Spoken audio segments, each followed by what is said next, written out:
water quality has been going down while water bills have been going up. The government asked an independent review to solve that dilemma in England and Wales, and today we got the answer. Which bits of it will the government actually implement? We'll discuss on this episode of the BBC's daily news podcast, Newscast.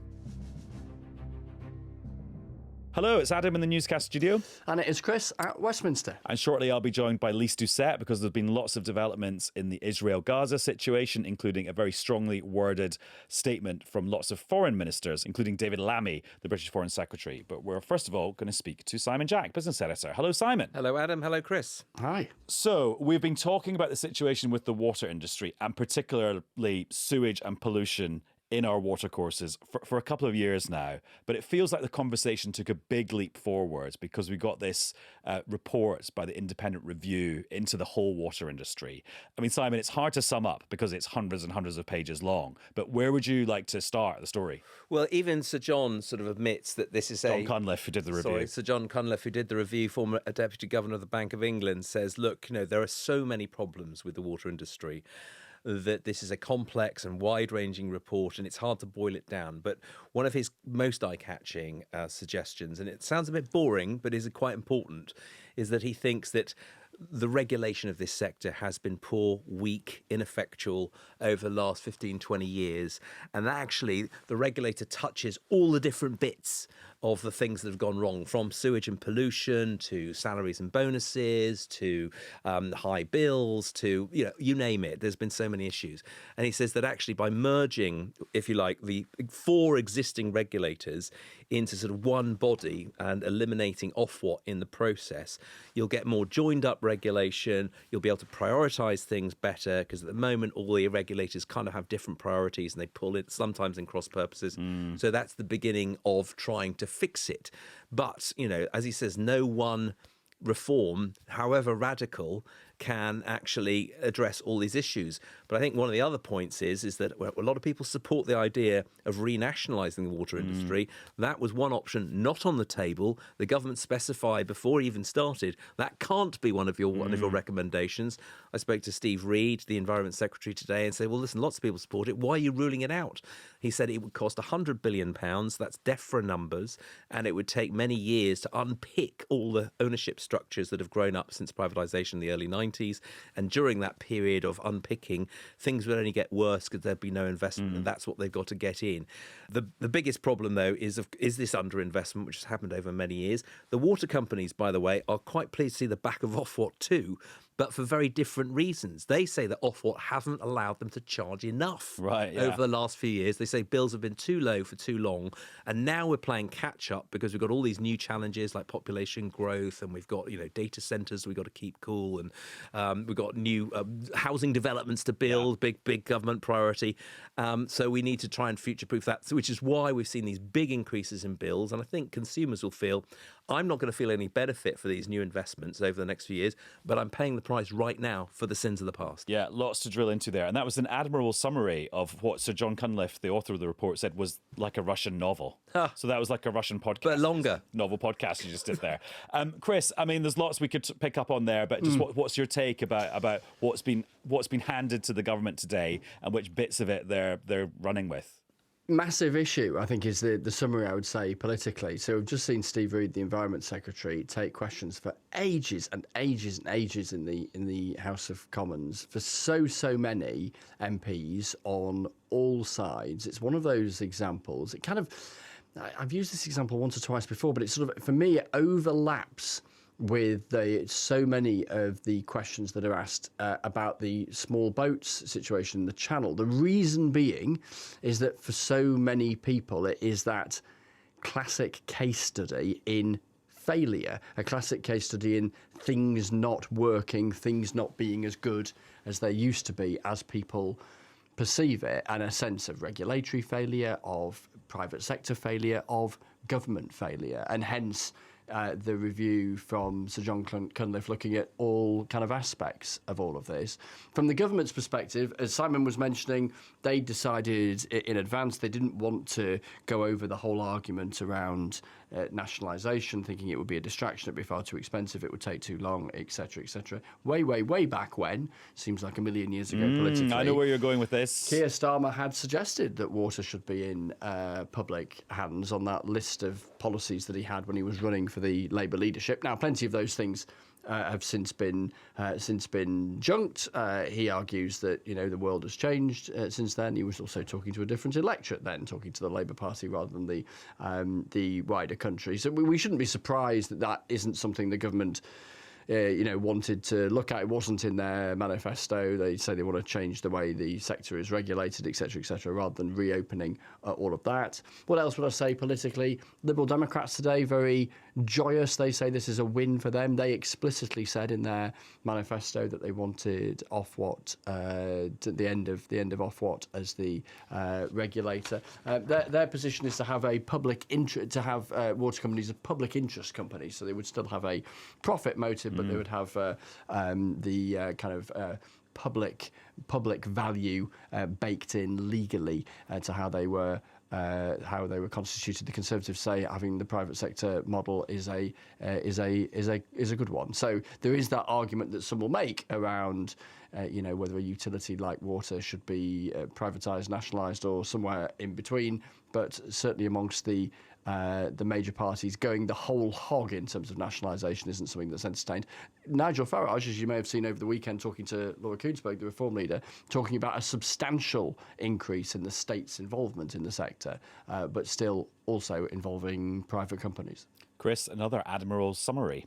I should just say, Simon, we're talking about changes to the structure of the water industry, mainly in England here, some in Wales, but Scotland and Northern Ireland, they're considered quite separately. They're not part of this. And it's today. quite an interesting point, that, because on this whole nationalisation versus versus privatisation, because what the water industry will say, and actually Jon Cunliffe himself, Sir Jon Cunliffe, will say, is that I did actually look at this, even though I couldn't, recommend renationalisation. Yeah, there's a funny form of words in his speech that he gave about that he was sort of pushing against his terms of reference, and sort of going underneath them and out the other side. Because what he said was that I've looked around the world, and in fact around the United Kingdom and Northern Ireland, where he basically said, look, there's lots of different models of ownership. Some, like in Wales, are run mutually, sort of for the benefit of their members. Northern Ireland, it's run by the government. It's run by the Northern Ireland Assembly.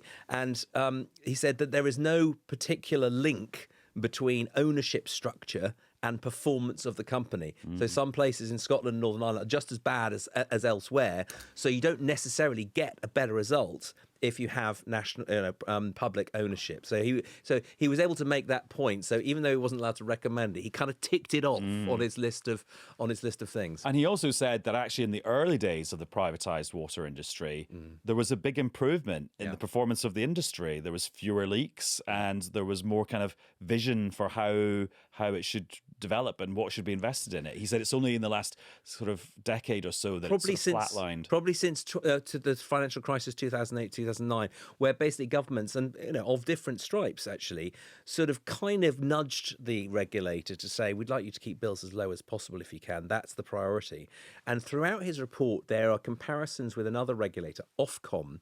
And what Ofcom are credited with doing is who do broadcasting communications. The telecommunications industry, is that when they had a dilemma between keeping bills low and prioritising getting better broadband and all that kind of stuff, they would put their thumb ever so slightly on the investment side of the scales, and Ofwat saying that they weren't allowed to do that and they weren't encouraged to do that, which has left us with 10 or 15 years. And some of these, I've been down these holes. These pipes were laid in Queen Victoria's era, so some of them, and they're saying when you look at that kind of underinvestment, and you do have warmer, wetter weather, then you have much drier weather, then you have these deluges.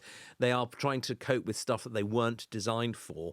What that means, though, is you're going to have this blitzkrieg of investment. Of the 100 billion they say they're going to spend over the next 5 years to 2030, only 44 billion of that is investment. But that will take time to take effect. So people will be paying much higher bills, which have already started, 25%, well, roughly 30% in the next 5 years.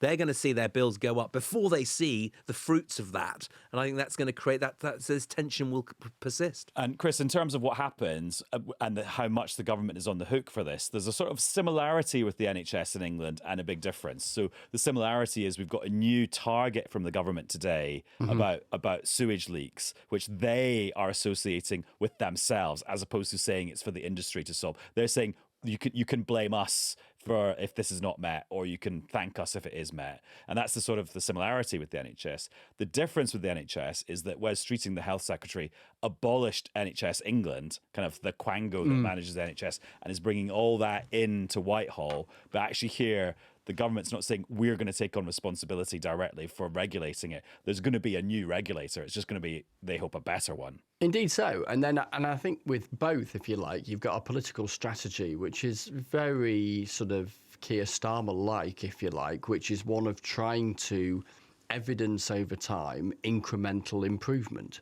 So don't make wildly snazzy promises that might look good in the headline but then are impossible to keep. Instead, make ones that might still take quite a bit of effort to meet, but might point to, if you get close to them or you achieve them, or even exceed them by a bit, a substantial amount of incremental improvement that people might, so the theory goes, offer you some credit for if they can be delivered, albeit, as you say, via two different mechanisms of, if you like, administration and regulation, albeit with the same political consequences in either failing to or achieving the delivery of what they're hoping for. Just a quick word on setting the new targets. They said they were going to halve pollution incidents by 2030, but there was the level 2 years ago. 2024. Well, yeah. Well, there's a bit of sleight of hand going on here. The original target was a 45% reduction from a 2021 base. They're now saying a 50% reduction from a 2024 base. But in 2024, the results were absolutely appalling. So, if you like, it was the high dirty watermark. Yeah. Although the last year they have gone up by 60%. Well, that's what I'm saying. So, no, that's what they will key. Oh, I see. That, right. So I already got the wrong year for that we're in now, so I shouldn't be in charge of this. So basically what they're saying is let's take the worst year ever and use that as the baseline for our 50% reduction. And actually, what that means that in 2026, 2027, that you could actually get higher spills than they were originally planning, and yet they could still be on target for their new target by simply resetting the baseline. This reminds me of kind of Treasury sleight of hand, actually. Well, and listeners to Friday's newscast, when we were talking about the latest pollution statistics, will know that one of the reasons last year was a particularly bad year for spills was to do with the weather. So if you have a very wet year, because we have this combined sewer system where rain and poo goes down the same pipe ultimately. If you have a very wet year, you have a very bad spill situation. Yeah, I mean, I think you're absolutely right, Simon. We've absolutely got to kind of point to any sort of sleights of hands or creative kind of accounting with benchmarking of particular promises. But I think in the end, from their perspective, from Steve Reed's perspective, unless enough people feel like things are substantially different, and people in their own heads will set, not so much a spreadsheet benchmark as just a benchmark of does it feel better than, a certain period in the past ago. Unless a decent number of folk feel that things are heading in the right direction, then they're not likely to get much political credit for it, I would have thought. Right, we've got a question that was sent in by newscaster Mike, who posted it originally on the Discord. What's the difference between the old regulator and the new regulator, and are the same people going to be in charge of it? Simon? So the difference is that in the old days, we don't actually know yet. Well, we had four different regulators. You've got the Environment Agency, you've got the Drinking Water Inspectorate, there's a bit of Nature England involved, and you've got, of course, Ofwat. Now, the responsibilities for water, which were in the Environment Agency, will be taken out of that and put into this one new regulator. Ofwat will be abolished. Drinking Water Inspectorate will be folded in as well. Environment Agency will survive in a form to do its other things. As for who's going to be running it, the question is, is everyone just going to get a new business card and everyone and life go on the same? It's a bit like, you get a new builder, same people, different van. That we don't know the answer to that. I would be amazed if there wasn't a change in leadership at Ofwat, or whether the current leadership of Ofwat survive into the current. I think you've got to sort of clear the decks a little bit and indicate change. But we just don't know yet how these bodies will interact. There's talk about having regional water planning boards, putting scientific people on there to talk about health officials on those to think about swimming safety and all that kind of stuff. So there's a lot of detail to be worked out. I think the political point, if I could stray into Chris's territory for a second. Into his watercourse. It is his watercourse. But not like a poo. Trudge through his puddle. like a really healthy wild swimmer going into a different river. If I could just tiptoe through his puddle. The point is that what the government will, with some justification, be able to say is that we heard you, we da-da-da, they could not be seen to abolish their own independent regulator. They couldn't be seen to wade in and overrule them. So you get an independent commission to make a bunch of recommendations, and they, in a way, get to do your dirty work for you. And the government will be able to say, we heard everyone was really angry.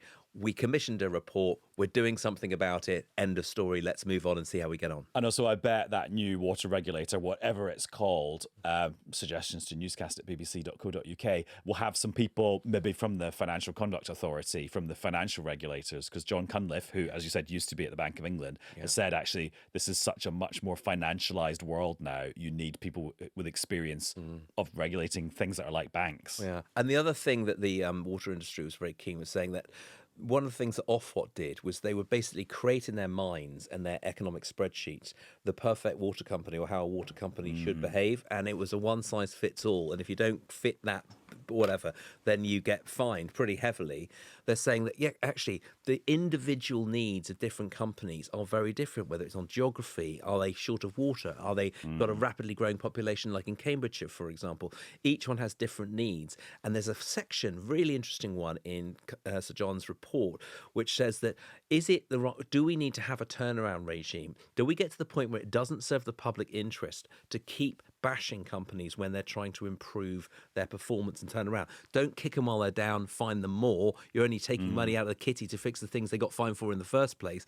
A lot of people, for example, the Thames situation, the creditors there trying to put together a rescue plan, asking for a bit of leniency, they took a lot of comfort from that. I think that will be a big question for Steve Reed. Are you prepared to cut some special deals for companies that seem to be in a doom loop or not? Initial reaction was that no one gets a special deal. But anyway, they certainly took comfort that at least Sir Jon had recognised the fact that maybe you take a special view on companies which are in really dire trouble. Very interesting. Simon, thank you very much. Thank you. Right, Lyse is here. Hello, Lyse. Really nice to be with you. And since our listeners and viewers are not going to see your shoes and socks, let me compliment you on your socks. They are the American flag, I think. Yeah. But they're Stars and quite stripes. Yeah, they're quite just jazzy socks. Very actually, jazzy. people watching on YouTube will be able, if I was to sort of do a yes amazing yoga, they might think people will be able to they're see. on Americast. Yeah, And exactly. it's such I was really looking forward to actually sitting next to not just you, but Chris Mason, but he's in his remote He's in the splendor. Westminster My little cupboard. Westminster cupboard, yeah. He will not be in the cupboard for very long. So just before he Yes. dashes off, Chris, quite a dramatic moment in the House of Commons this evening, just before we started recording this episode, where David Lammy, the Foreign Secretary, had some very strong words for Israel, for how it's dealing with the humanitarian situation. Some people might say causing the humanitarian situation in Gaza. Yeah, so he said he was on his feet at about 6 o'clock on Monday evening. He described it as inhumane, dangerous, denying Gazans human dignity, and a grotesque spectacle. And then this accompanied the statement, the audible statement from the Foreign Secretary at the dispatch box, with a written statement that he and the foreign ministers of 26 countries and indeed the EU have signed, which echoes a similar message. The war in Gaza must end now, it says. The Israeli government's aid delivery model is dangerous, fuels instability and deprives Gazans of human dignity. And I think it represents the latest stepping up with an element of international coordination in the language that countries are willing to say explicitly out loud in public about how Israel is conducting itself. And Chris, I'll let you go while we listen to some of that statement from David Lammy. It's a grotesque spectacle, wrecking a terrible human cost. Almost 1,000 civilians have been killed since May, seeking aid, including 100 Mr. Deputy Speaker, this weekend alone. There are near daily reports of Israeli troops opening fire on people to access food. Israeli jets have hit women and children waiting for a health clinic to open. An Israeli drone has struck down children filling water containers, which Israeli officials blamed on a technical error. Hamas is, of course, contributing to the chaos and taking advantage of it. But I utterly condemn the killing of civilians seeking to meet their basic needs. And Lyse, just remind us, what is it about the new system for delivering aid in Gaza that so many governments are now objecting to? What is it about the setup that they see as so bad? Well, it's called the Gaza Humanitarian Foundation. It was created by Israel and the United States together. And it was quite clearly an effort to bypass the UN and other aid agencies. Ostensibly, the rationale was that the bulk of the aid being distributed by aid agencies was being diverted by Hamas. And all of the aid agencies that we ever spoke to said, well, we can't assure you of 100%, but as far as we're concerned, that is not a major issue. How has this Gaza Humanitarian Foundation been described? As a death trap. That in order to reach one of the hubs, and at any one time there could be one hub operating, 4 hubs operating. Mind you, don't forget there's a population 1.2 million people. They have to go through areas, military zones controlled by Israeli forces. They have to make a mad dash to try to get aid, which is why you have seen those scenes of chaos. And there's no real organized distribution system. If you contrast to the way the UN and other aid agencies distribute, it's community-based. They have hundreds of distribution sites. They are far away from any military locations of the Israeli Defense Forces, so it doesn't have that kind of a risk. And of course, there have been accusations of people trying to grab as much food as they can to sell it on the black market, but people are starving. Israel continues to say there is no starvation. It is what we hear daily from the Gazan doctors, from aid agencies, from the images we see on social media.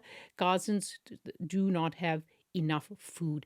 And this system is not one at scale.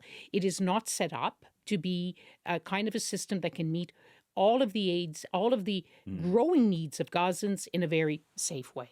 I mean, you talked about some of the incidents, and David Lammy talked about some of the incidents we've seen play out over the last few weeks. But the emphasis there has been on the last few weeks. So why are these foreign ministers saying this today rather than last Monday or the Monday before or the Monday before that? What do you think's changed? It's not the first time they've issued a strongly worded statement, but certainly the numbers of countries which have grouped together to issue the statement using words like grotesque, suffering of Palestinians reaching new depths, because I think the images are unavoidable. The situation is unavoidable. And bear in mind that it's not just the outsiders who are saying this kind of thing. Today, the head of the Israeli Defense Forces made it clear they simply don't have enough reservists to fight this war. Former prime ministers of Israel, former spy chiefs are saying, why is this war continuing? You've heard on this program the former prime minister, Ehud Olmert, saying that Israel is committing war crimes. You've heard about the anguish and the agony of the families of the hostages, saying that every day longer that this war is being fought puts the lives of our loved ones at risk. Everyone is asking, and for a year now, Israeli military chiefs have been saying, we've done everything we could. And yet here we are today in the 20-month of war. Israel has opened a new front in Deir al-Balah, the central belt of the Gaza Strip, which has not had evacuation orders before. All right, just explain the significance of that development. So I think our listeners now you've looked at this throughout the 21 months of this war. But Israel announces to the residents of neighborhoods, sometimes of very large swathes of cities, we're coming in, you have to leave. Sometimes they give very little announcement. At this point, 21 months on, they say, where do we go? The UN says nearly 90% of Gaza has been under an evacuation order, which is basically says you have to get out of here, which means that this area which hasn't had an evacuation order until the early hours of this morning, it was home to thousands of Gazans who had been displaced time and again from other areas. Then they get this, 6 residential blocks, told to move within hours, not sure where to go. They're told to go to Mouassi, which is a densely populated, miserable area on the Mediterranean, where people are crowded in there to try to get aid. So many are asking, why is Israel doing this now? Is it because that they have a military Hamas commander in sight? They need to go after someone? Is it because those reports are to be believed that they are now at last, despite all the false dawns, close to a ceasefire? That we hear that Israel has accepted most of the conditions, Hamas has accepted most of the conditions. President Trump is saying, and this I is want one a of deal. those moments that often happens before a ceasefire. One side tries to just push as far as they can before the last moment. But the other thing is, if you let us take the harshest critics of this war, and the criticism is based on the statements of many of the far right-wing members of Prime Minister Netanyahu's cabinet, and even in some of the statements by Prime Minister Netanyahu himself, that they're trying to move the Palestinians to the furthest southern corner of the Gaza Strip. Even, and a government minister said recently, they want to create what they called humanitarian city in that area, so that Palestinians are pushed there in unlivable conditions, which means that they will increase the chances that more Palestinians will say, enough, I'm leaving. Because we do know that President Trump and Prime Minister Netanyahu have been speaking to African countries, to Middle Eastern countries, to take Gazans who want to leave the Gaza Strip. And that many in the far right of Prime Minister Netanyahu's ranks have said, we want them all to leave. And of course, President Trump himself, although he hasn't talked about it recently, talked about a Middle Eastern Riviera, property development, many people could come and live there, which of course is, the lawyers will tell you, is ethnic cleansing, a war crime to forcibly displace people. So a lot is happening now. That statement won't be listened to by Prime Minister Netanyahu. He hasn't in the past. He isn't going to now. But what is President Trump saying to him? Is the end of this war, or is there let's be clear, is a ceasefire now in the offing, a release of hostages and exchange for prisoners? And then after that is even more dangerous question, more fraught with risk and questions is, what next? What is the future of Gaza? Will Palestinians be allowed to rebuild? Who will rebuild Gaza? Who will run Gaza?